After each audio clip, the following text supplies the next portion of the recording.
দেশনেত্রী বেগম খালেদা জিয়া এবং তারেক রহমান বিএনপিকে নির্বাচনে জয়লাভের জন্য বা রাষ্ট্র পরিচালনার দায়িত্বে জনগণের দ্বারা নির্বাচিত হওয়ার জন্যে কোনো ষড়যন্ত্রের প্রয়োজন হয় না, কিংবা কোনো বিদেশি কোনো রাষ্ট্রের সঙ্গে তাদের চক্রান্তেরও কোনো প্রয়োজন হয় না।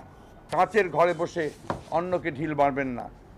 বাংলাদেশের মানুষকে অলীক কল্পকাহিনী বলে সব সময় প্রতারিত করা যায় না। দেশনেত্রী কোনো দেশ বা ব্যক্তির সঙ্গে ষড়যন্ত্র করার প্রয়োজন হয় না। অযথা মিথ্যা বানোয়াট কাল্পনিক কাহিনী রাজনৈতিকহীন উদ্দেশ্যে প্রচার করে জনগণকে মূল সমস্যা থেকে দূরে সরিয়ে নেবেন না, দূরে সরিয়ে রাখার চেষ্টাও করবেন না। কারণ এখন এই মুহূর্তে একমাত্র যে রাজনৈতিক সংকট, যে প্রধান দাবি, তা হচ্ছে একটি সহায়ক সরকারের অধীনে একটি অবাধ ও সুষ্ঠু নির্বাচন, যা সকলের কাছে গ্রহণযোগ্য হবে। প্রধান নির্বাচন কমিশন কর্মকর্তা যিনি রয়েছেন, কমিশনার যিনি রয়েছেন, তিনি কোনো মতেই নিরপেক্ষ নন। তিনি একটি বিশেষ রাজনৈতিক দলের অতীতের সদস্য ছিলেন এবং তার সমর্থক হিসেবে আমরা তাকে জানি, এবং এর গঠনটাও আমরা এটাকে মেনে নেইনি ঠিক সেইভাবে। তারপরেও ওই নির্বাচন কমিশনে আমাদের ডেলিগেশন গেছে, আমরা যাচ্ছি।